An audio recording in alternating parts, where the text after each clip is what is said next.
Vous avez choisi l'RTGA comme canal d'information, vous avez fait un excellent choix. L'actualité, c'est l'inauguration de deux ouvrages qui font la fierté de la République démocratique du Congo, faite par le chef de l'État hier jeudi. Il s'agit de la nouvelle tour de contrôle de l'aéroport international d'Ndjili et l'aérogare modulaire. Coût total, 79 500 000 $ américains. Les finalistes des humanités ont fini hier leurs épreuves de l'examen d'État édition 2014-2015. Tout s'est passé dans le calme, comme le souhaitaient les autorités.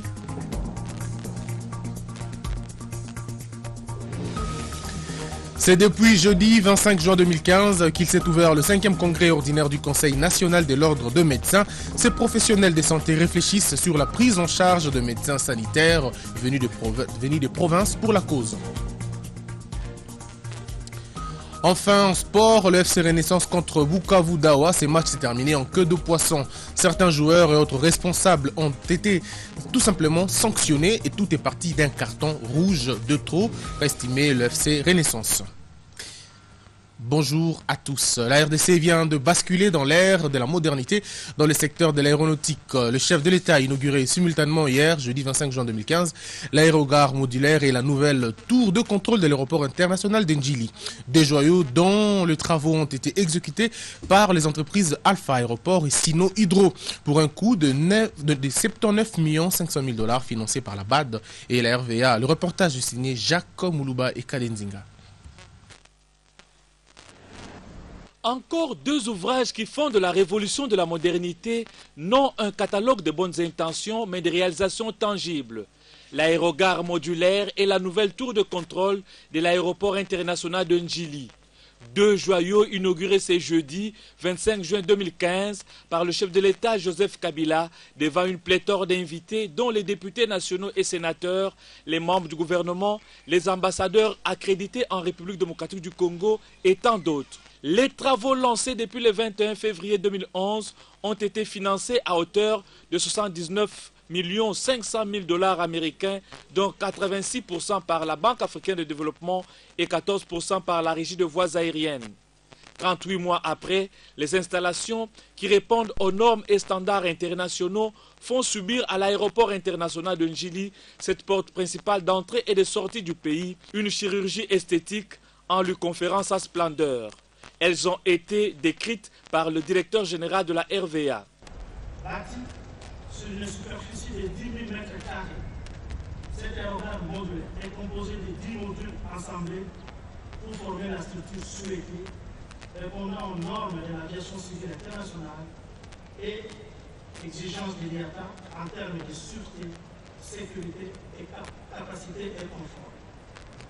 Il est en effet réalisé pour garantir une qualité de service de type C, c'est-à-dire homme, selon la nomenclature des DIA, avec une capacité de traitement en heure de pointe de 450 à 500 passagers.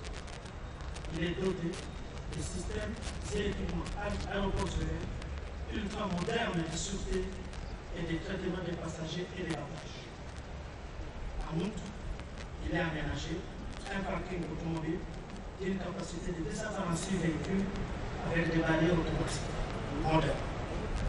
Tout le contrôle d'une hauteur de 34 mètres est composé d'un fût enveloppé, supplanté par une vigie assurant le service de contrôle d'aérodrome, l'ensemble présentant une vue qui en fait la plus belle tour dans la région sur le plan architectural. Cet aérogare n'est que modulaire, c'est-à-dire transitoire, et permet à la RDC de sortir de la zone d'ombre de l'EACI. Nous disposerons toujours de l'ancien aérogare, qui sera désormais entièrement dédié au trafic domestique. Ce sera notre premier terminal. Ensuite, et comme son adjectif l'indique, l'aérogare que nous inaugurons ce jour est réellement modulaire, c'est-à-dire par définition temporaire et évolutive. Réservée exclusivement au trafic international, cette nouvelle aérogare pourrait s'accroître avec le temps et selon les besoins en intégrant de nouveaux motifs. Ce sera le deuxième terminal de l'aéroport d'Ndjili. Le clou de la manifestation a été la coupure du ruban symbolique par le chef de l'État, d'abord à l'aérogare modulaire, avant de visiter les différents services et constatant le basculement de la RDC dans l'ère de la modernité et sa sortie de la sphère de l'insécurité et de l'inconfort. Peu après, une cérémonie similaire a eu lieu à la tour de contrôle. Ici, le président de la République a visité le dispositif aéronautique de dernière génération susceptible d'informer les mouvements des avions dans les aéroports de plusieurs pays. Il faut dire qu'avec ces deux bâtisses, le rêve qui hier gisait dans les domaines de l'impensable est devenu réalité. En réaction de ces deux ouvrages inaugurés par le chef de l'État qui constituent une valeur ajoutée tant sur le plan national que dans l'intégration régionale, voilà en substance ce qu'ont déclaré les participants à cette cérémonie de lancement. Ils ont été au micro de Jacques Komoulouba et Kade Nzinga. Son rôle de carrefour, parce que nous n'avions pas les infrastructures qui pouvaient permettre aux gens de passer par ici pour aller dans les diverses régions, les 5 régions africaines dont nous sommes le carrefour. Maintenant, avec cette modernisation, je pense que c'est une valeur ajoutée parce que plus il viendra des gens, plus nous avons une valeur ajoutée à travers ce que ces gens consomment, les contacts que ces gens vont avoir et la mise en valeur même de notre économie. On a parlé de la modernité, de la modernisation de notre pays. Selon la vision du président de la République, son excellence Joseph Kabila Kabange, maintenant le gouvernement de la République est en train de matérialiser cette modernisation. Donc on a vu ça ailleurs, quand on voyageait en Europe et à côté de nous, on attendait ça chez nous. Et aujourd'hui, nous sommes fiers d'avoir cet aérogare modernisé et la nouvelle tour de contrôle. Ça reflète vraiment les géants RDC et ça fait la fierté de tout un peuple. Je pense que c'est une très bonne chose, la nouvelle aérogare modulaire de Génie est vraiment bien adaptée aux normes de l'IATA et je félicite du moins ceux qui ont pensé à le concevoir. J'espère surtout que tout le monde sera sensibilisé pour pouvoir bien garder ce bijou qui a été conçu pour la population. De 22h de ce vendredi, il n'y aura plus d'entrée ni de sortie au port international de Matadi. Aucun trafic des camions poids lourds sur la nationale numéro 1 ne sera toléré jusqu'à nouvel ordre. Cette décision émanant du ministre provincial des Transports et Voies des Communications du Congo central, Bob Bavouidi, a été rendue publique sur le site de Radio Capinette. Cette source renseigne que la raison évoquée à cette mesure est de faciliter la bonne tenue de festivités du 30 juin prévues dans la ville portuaire en présence du président de la République et des différentes personnalités. D'après ces nouvelles dispositions, il est demandé aux derniers véhicules poids lourds se trouvant encore à l'intérieur des installations portuaires de Matadi de quitter les ports vers leur destination finale. Et sachez aussi que le respect de ces consignes n'est pas facultatif. En santé à présent, notons que les médecins venus de toutes les provinces de la RDC réfléchissent sur le thème l'ordre de médecins et la qualité des prises en charge médico-sanitaire. Le go a été donné par le ministre de la Santé représentant le chef de l'État Joseph Kabila. C'est dans le cadre du 5e congrès ordinaire du Conseil national de l'ordre de médecins de la RDC. Le congrès s'est ouvert hier à Kinshasa et prendra 3 jours. Le reportage Neftali Bomoutala Ousseni, Patrick Campezo et Sylvain Bété. Améliorer le fonctionnement de l'ordre des médecins, la qualité de la formation des médecins et la qualité des soins à administrer aux malades, et ce, dans l'intérêt de la RDC, autant de préoccupations qui seront débattues au cours du 5e congrès ordinaire de l'ordre des médecins. 3 discours ont ponctué l'ouverture de ces assises. Tout d'abord, le président du comité d'organisation, le docteur Soulou Maseba Mwang, qui a épinglé les différents efforts réalisés par la République démocratique du Congo sur la situation sanitaire. Il a énuméré les défis auxquels fait face la RDC, eu égard aux objectifs du millénaire qui prônent l'accessibilité de tous citoyens aux soins de santé primaire et de qualité. Dans son mot, le président du Conseil national de l'ordre des médecins a quant à lui rappelé la mission de l'ordre et a invité ses confrères à plus de responsabilités dans l'exercice de leur métier. La qualité de la formation du médecin reste préoccupante. La multiplicité des facultés de médecine dans la floraison des universités est un fléau à combattre. Ce congrès nous offre l'opportunité de réfléchir sur les modalités susceptibles de freiner cette dérive. J'invite donc tous les médecins à renouveler leur sacerdoce, leur engagement vis-à-vis du malade, du confrère. C'est le testament d'Hippocrate. Ouvrant ses travaux au nom du chef de l'État, le ministre de la Santé a saisi l'occasion pour présenter la vision du gouvernement pour améliorer la situation sanitaire en RDC. Le gouvernement de la République, à travers le ministère de la Santé publique, à mettre sur pied un programme de formation continue des professionnels de santé afin d'améliorer la prise en charge des patients. Mais au-delà des structures, le gouvernement s'est aussi investi à améliorer les conditions de prestation du personnel médical. Ce 5e congrès qui a pour thème l'ordre des médecins et la qualité de la prise en charge médico-sanitaire en RDC permettra aux congressistes d'élire un nouveau bureau du Conseil national de l'ordre des médecins. Parlons santé encore une fois, mais en province, un nouveau vaccin anti-polio injectable vient d'être introduit dans les Tanganyika au Katanga. Objectif, éradiquer le poliovirus sauvage dans cette partie du pays qui a enregistré plus de cas, en tout cas beaucoup d'enfants il y a cela 4 ans. Les détails avec notre correspondant de Kalemi, Mandela Longa. Il n'est pas venu remplacer le vaccin polio oral. Le vaccin anti-polio injectable est lancé ici au centre de santé de référence d'Undugu de la zone de santé de Niemba. L'administrateur de territoire de Kalemi, Bernard Bokalanganya, a présidé cette cérémonie devant de nombreuses mamans venues avec leurs enfants. L'autorité de la ville appelle tous les parents à s'acquitter de leur devoir, celui de permettre à leurs enfants de recevoir chacun une piqûre à la prise droite. Il est destiné aux enfants âgés de 3 à 11 mois, a dit le médecin chef d'antenne du programme élargi de vaccination PEV Kalemi. Dr Kolar Madika Kassongo précise que cet antigène sera administré dans la routine. Il entre d'une manière routinière. C'est différent de ce que nous faisons pour la campagne pour dire 3, 4, 5 jours. Non, ce vaccin, il sera disponible au centre de santé à chaque moment que l'enfant vient conformément au rendez-vous qui est organisé par les parents. Ils recevront ce vaccin.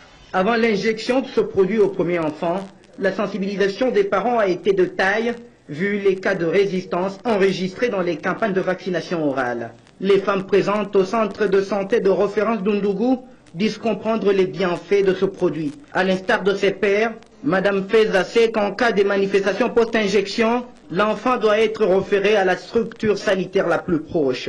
Si tous les enfants sont vaccinés sans problème, le ministère de la Santé croit éliminer définitivement la poliomyélite au Tanganyika, car ce coin de la République est reconnu pour avoir notifié des cas des enfants atteints du poliovirus sauvage il y a 4 ans passés. Depuis Kalemi, Mandela Longan Tutula, RTGA World.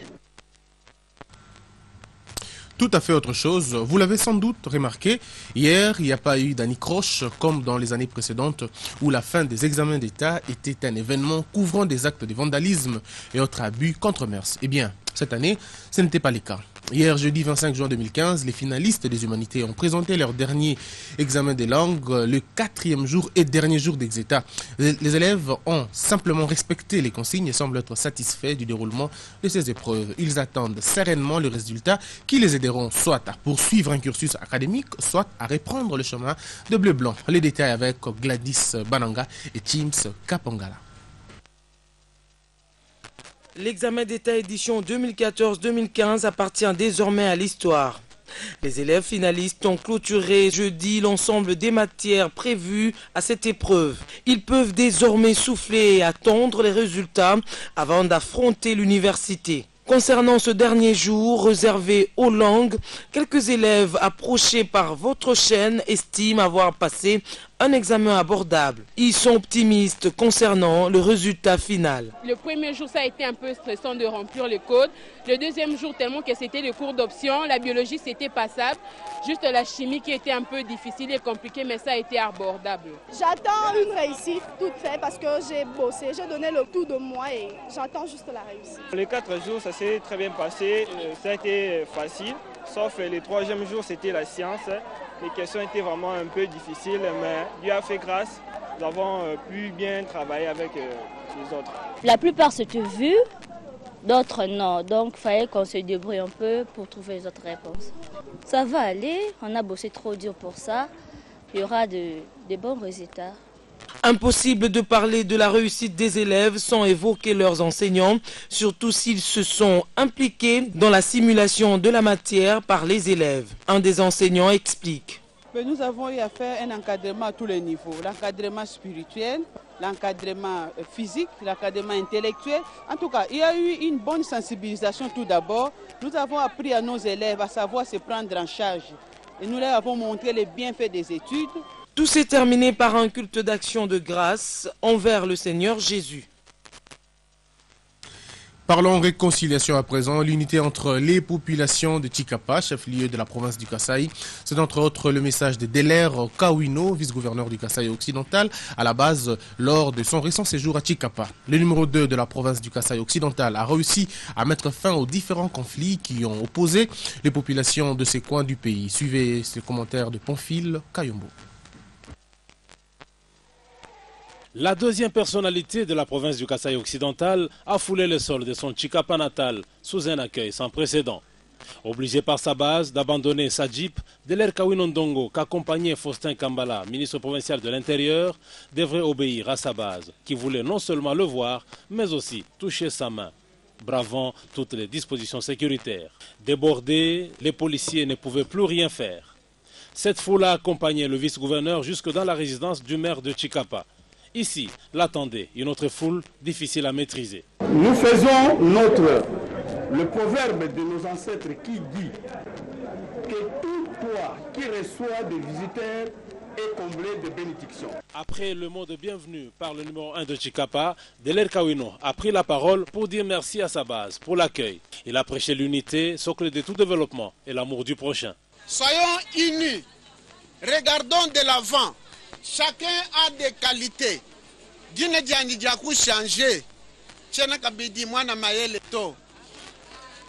Maintenant, mon nom, c'est tout le monde compte.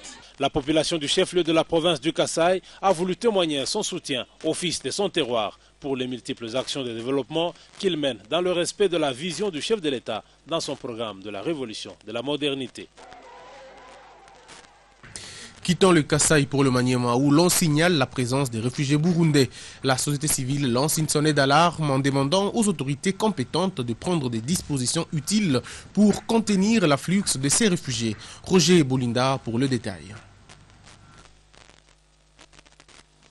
L'afflux des réfugiés burundais à partir de Mutupek et dans les territoires de Kabambare met à mal la société civile du Maniema. Leur nombre exact n'est pas encore connu, faute d'une structure pouvant procéder à leur recensement. Selon l'administrateur de Kabambare, ils sont estimés à plus de 150 personnes, hommes, femmes et enfants confondus. Isaac Mbouke. Il y a un certain nombre, il y en a qui parlent de 189, hier on m'a parlé de 170, mais jusque-là on ne les a pas encore identifiés pour connaître exactement le nombre. Mais ils sont mêlés, hommes, enfants et femmes. Il y a une partie qu'on a vue dans le campement de Mutupek, là où il y a plus de déplacés qui sont venus de Fizi, mais il y en a qui traînent encore sur la route, qui sont en train d'étudier où est-ce qu'ils peuvent construire leur hutte en attendant qu'ils vivent en paix. Donc il y en a qui ne sont pas encore très bien installés. D'une certaine manière, c'est une menace. Nous ne savons pas qu'est-ce qu'ils amènent avec eux dans leur panier. Selon le président de la société civile du Maniema, l'on doit se rassurer que tout passe par un contrôle systématique et rigoureux pour éviter les souvenirs des tristes mémoires qui nous a amené des interraments rwandais en 1994. John Massimango. Se souvenant du passé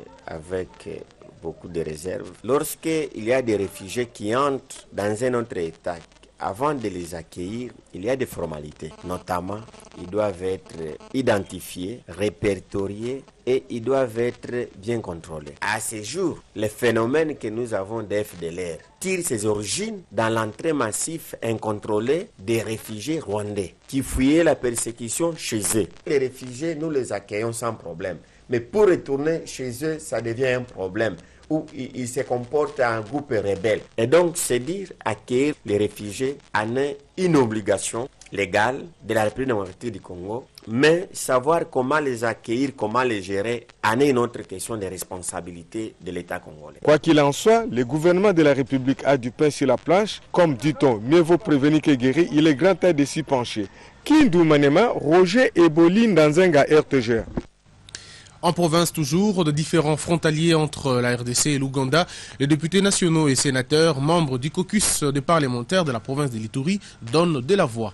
Dans une déclaration rendue publique jeudi à Kinshasa, ces élus condamnent les violations flagrantes de la souveraineté et de l'intégrité territoriale de l'État congolais par les autorités ougandaises. Autorités qui, entre autres, ont interdit à la DGDA de construire son bâtiment administratif à Aru et donnent de l'ordre à la police ougandaise de détruire les maisons des Congolais dans la localité d'Ofo.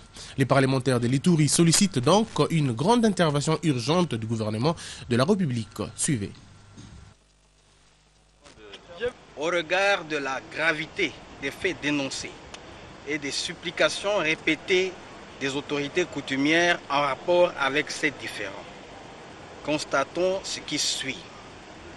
L'absence du côté congolais des autorités nationales compétentes en face de leurs homologues ougandais dépêchés de Kampala, à chaque fois que les violations ci-dessus surgissent à la frontière commune. 2. L'interdiction par les autorités ougandaises à la douane DGDA Aru d'ériger son bâtiment administratif au niveau de la localité d'Ofo, en face de la barrière douanière ougandaise de Voura, qui, du reste, est érigée en territoire congolais. La destruction méchante par la police ougandaise des maisons en cours de construction de nos compatriotes congolais autochtones dans leur localité d'origine d'Ofo, de la chefferie d'Otso. Eu égard à ce qui précède, condamnons les violations flagrantes, intentionnelles et récurrentes de la souveraineté et de l'intégrité territoriale de l'État congolais au niveau de la frontière commune avec l'Ouganda par les autorités ougandaises. Condamnons l'immobilisme et la passivité du gouvernement congolais à réagir face à ces actes de violation graves à répétition. Demandons une mission urgente d'enquête, gouvernement-parlement, en vue de tirer toutes les conséquences de ces genres de violations à répétition à la frontière commune. Appelons nos populations à la retenue à chaque fois qu'une crise frontalière surgit, en attendant les solutions idoines des autorités nationales compétentes de la RDC et de l'Ouganda. Parlons aussi de l'orphelinat, cri de l'orphelin du Congo qui vient d'être réceptionné un lot de sacs de ciment dans le Canal Plus. Cette contribution permettra à cet orphelinat de débuter les travaux de construction d'un toit convenable pour l'encadrement de ces orphelins. Pierrette Yoamuteba et Yannick Bamoué pour le reportage. L'orphelinat Cri de l'orphelin du Congo aura bientôt un nouveau siège grâce à la contribution de Canal+. Les 55 orphelins de ce centre ont reçu ce jeudi un don constitué de 100 sacs de ciment gris. Ce premier lot de l'apport de Canal+ pour la construction du nouveau siège du Cri de l'orphelin du Congo a été réceptionné par son initiateur, Mbouyi Mundadi Serge. Je crois que comme on a commencé avec Canal+, on va aller jusqu'au bout. C'est un orphelinat qui aura 2 dortoirs d'abord, pour les garçons et pour les filles, qui aura un réfectoire, qui aura une salle d'études, qui aura une salle polyvalente, mais il y aura aussi une école maternelle, une école primaire et une école professionnelle. Le DG de Canal+, Jean-Claude Chipama, qui a remis symboliquement ce don à cet orphelinat, a rassuré les bénéficiaires du devoir de sa société d'assister ses enfants jusqu'au bout. Et pour nous, c'est un devoir en tant que société citoyenne de pouvoir poser un geste dans le cadre de donner un toit à ces enfants ici. Donc nous sommes sensibles au cri de l'orphelin du Congo parce qu'ils ont besoin d'un toit et pour nous c'est une obligation devant la société d'apporter quelque chose. On voulait faire du bien à des enfants, ça fait partie de la politique de responsabilité sociale de notre entreprise et donc c'est pourquoi j'ai tenu à être personnellement là. Ce geste est le 1e du genre. Ces 55 orphelins ont déjà bénéficié d'une assistance de Canal+, en vivre et non vivre, il y a quelques mois. Et en sport pour terminer cette première partie, Si le champion du groupe B est connu, à savoir le Saint-Éloi Lupopo, dans le groupe A, il faut attendre la décision de la FECOFA. En effet, le match décisif de ce jeudi entre l'FC Renaissance et Bukavu Dawa s'est terminé en queue de poisson avec un arbitre battu et porté sur la civière par la Croix-Rouge vers le vestiaire. Les joueurs d'FC Renaissance qui menaient 1-0 n'ont pas pu supporter un deuxième carton rouge infligé à l'un des leurs. Cela a constitué une goutte de trop qui a soulevé les tensions, empêchant ainsi à la rencontre d'aller jusqu'au bout. Si les résultats du match est homologué, la finale de la 50e Coupe du Congo se jouera entre les deux clubs louchois, à savoir Lupopo et Katumbi Football Academy. Attendons voir. Dans l'autre match, le DSMP a affronté le Dauphin Noir. Résultat, le DSMP étant déjà éliminé, les résultats de cette rencontre n'avaient aucune influence sur le classement. Nous allons vous proposer alors le propos de l'entraîneur de Bukavu Dawa et celui du président de Renaissance de Kinshasa. Suivez. Le premier match n'était pas comme le deuxième. Le premier parce que nous venions du voyage. On est atterri à l'aéroport de Lubumbashi à 11h30. Les formalités ont pris fin à 12h. Restaurant, vestiaire, c'était trop tard. Il n'y avait pas le moment. Le temps de digestion, tout ça, d'échauffement. Et la fatigue du voyage, 5 heures à l'air, c'était pas facile pour nous. Et là, une équipe apparemment jeune que vous avez, est-ce que vous allez retourner à Bukavu pour continuer à vous battre et peut-être jouer la Ligue Foot, pourquoi pas? Effectivement, parce que nous nous sommes qualifiés déjà, nous sommes premiers de la Ligue provinciale. Nous attendons les éliminatoires de la Ligue Foot pour y aller. Nous avons l'ambition d'y aller et de continuer, d'aller vers l'avant, d'évoluer. Comme le nom de Bukavu Dawa, on doit le remettre encore. Bon, le problème, c'est qu'au Congo, ceux qui tuent les feux sont les arbitres. Donc ici, on joue, mais l'équipe qui va prendre la coupe, on l'a déjà désignée. C'est ça le problème. En ce moment-là, c'est que ce qu'on tue, c'est le foot. Tout ça, ce sont des choses téléguidées. Si vous voyez très bien, tous les joueurs qui l'ont donné les cartons rouges, qu'est-ce qu'ils ont fait depuis qu'on a commencé? Si on ne bannit pas le système des arbitres kamikazes, il n'y aura pas de foot. Renaissance du Congo allait battre cette équipe. Mais qu'est-ce qu'on va faire? Mais tout ça, c'est déjà rangé, c'est déjà téléguidé, c'est déjà bien arrangé. Donc, c'est vraiment regrettable. Et c'est la fin de la première partie de ce 12-13. Voici les rappels des principaux titres. Inauguration de 2 ouvrages qui font la fierté de la République démocratique du Congo, faite par le chef de l'État hier jeudi. Il s'agit de la nouvelle tour de contrôle de l'aéroport international d'Ndjili et l'aérogare modulaire. Coût total, 79 500 000 $ américains. Les finalistes des humanités ont fini hier leurs épreuves de l'examen d'État édition 2014-2015. Tout s'est passé dans le calme comme le souhaitaient les autorités.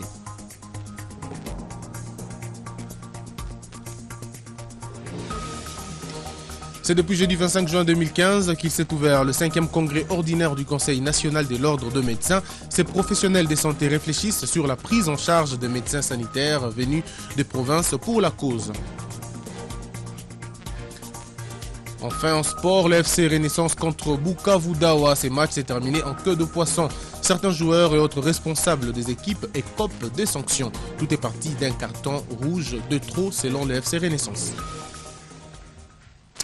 Vous êtes à Arou et vous suivez ces magazines d'information, mesdames et messieurs, c'est un honneur. Nous allons vous retrouver dans la deuxième partie qui est consacrée au sport pour parler bien évidemment de la rencontre d'hier. Restez avec nous après ceci.